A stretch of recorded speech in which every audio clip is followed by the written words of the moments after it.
Respire fundo. Feche os olhos se puder enquanto me escuta. Tente lembrar de uma dor que insiste em voltar. Pode ser uma fisgada na nuca, um peso que aperta seus ombros, ou aquela pontada no peito que ninguém entende. Agora pergunte a si mesmo: e se essa dor não for só física? E se ela estiver carregando uma culpa que você nunca teve coragem de confessar? Eu sei, pode parecer exagero, mas eu te convido a ficar comigo até o final deste vídeo, porque hoje você vai entender como a culpa silenciosa se transforma em dor real e vai descobrir o que a neurohormonologia, essa ciência que une mente, hormônios, emoções e corpo, pode revelar sobre você. Este é o nosso primeiro estudo de caso, uma história real, um aviso do corpo que fala aquilo que a mente esconde. Quem sabe, enquanto escuta, você também encontre sua própria confissão. Porque no fim das contas, a culpa sempre acha um jeito de castigar, se a gente não aprende a perdoar. Helena poderia ser qualquer pessoa. Tem 42 anos, é mãe de 2 filhos, trabalha num escritório. Sempre foi elogiada por ser responsável, prestativa e educada. Quem vê Helena de longe vê uma mulher forte, mas quem olha de perto percebe uma sombra atrás do sorriso. Desde menina, Helena aprendeu a engolir o choro. Quando os pais brigavam, ela achava que a culpa era dela. Quando tirava nota baixa, se castigava em silêncio. Quando começou a namorar, engolia traições para não magoar a família. E cada vez que a vida cobrava, Helena se encolhia e dizia para si mesma: eu mereço. Por fora ninguém via. Por dentro, uma culpa crescia.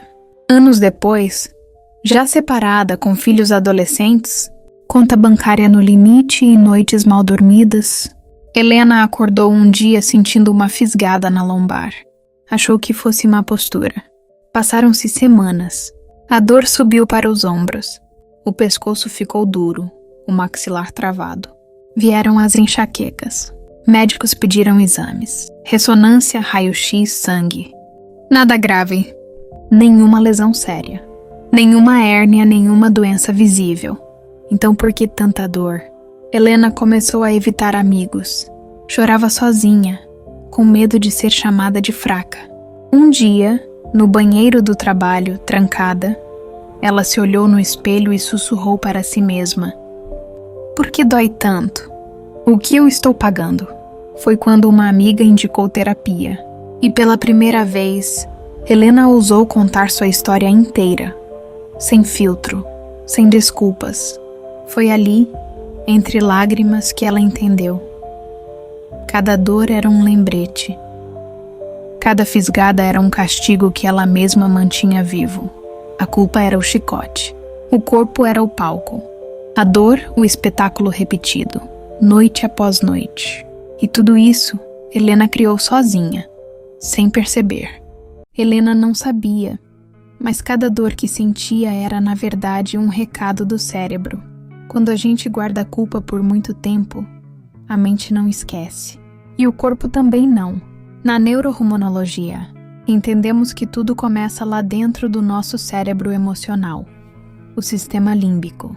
Quando você se sente culpado, mesmo que não diga uma palavra, o sistema límbico acende sinais de alerta. Ele ativa o hipotálamo, que é como um maestro comandando o resto do corpo. O hipotálamo conversa com a hipófise, que por sua vez dá ordens para as glândulas adrenais. E ali, escondido atrás dos rins, nasce o hormônio do estresse, o cortisol. O cortisol não é vilão. Ele até nos protege em momentos de perigo. Mas quando ele fica alto por tempo demais, ele faz do corpo uma casa em constante tensão. É como se cada músculo virasse um fio elétrico, sempre pronto para lutar ou fugir, mesmo quando não há de quem fugir. Nos ombros, essa tensão se acumula como sacolas pesadas de supermercado que você carrega o dia todo. Na lombar vira um fardo que ninguém vê, mas que pesa cada vez mais.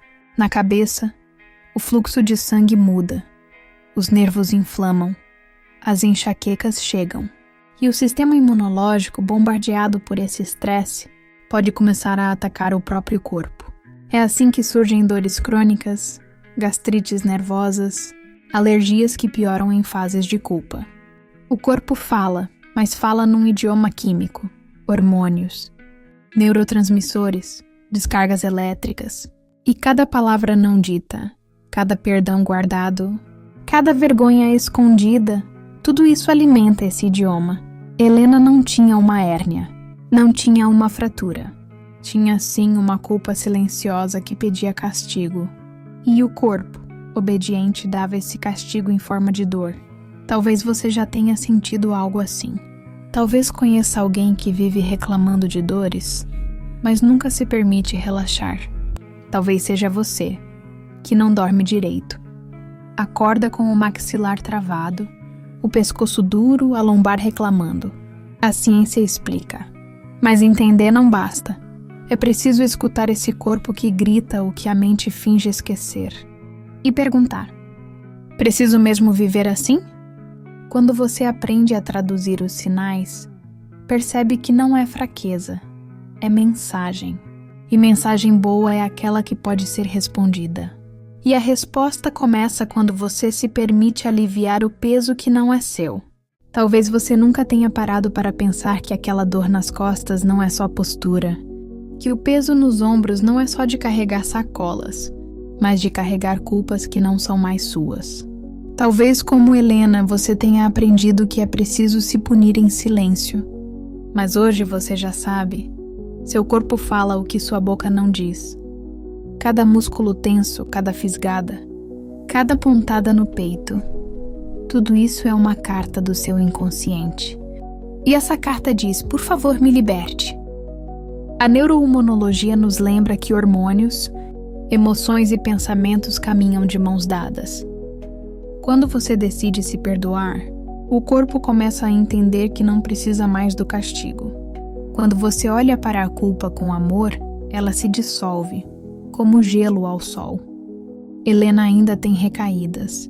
Às vezes a culpa volta para testar sua coragem, mas agora ela sabe ouvir. Respira, alonga o pescoço, relaxa os ombros. Escreve um bilhete de perdão para si mesma. E assim, a dor encontra um caminho de saída. Eu quero te lembrar, você não é obrigado a sofrer para sempre. Seu corpo não precisa ser um tribunal. Seu corpo pode ser casa de cura. E hoje você pode dar o primeiro passo. Se esta história fez sentido para você, escreva nos comentários: eu me liberto. Assim, outras pessoas também vão sentir que não estão sozinhas. E se você conhece alguém que carrega culpas silenciosas, compartilhe este vídeo. Pode ser o começo de uma libertação. Este foi o primeiro estudo de caso em neuroimunologia. Eu sou Márcia, psicóloga clínica. E estou aqui para mostrar que toda dor guarda uma história. E toda história pode ensinar o corpo a se perdoar. Você merece viver leve.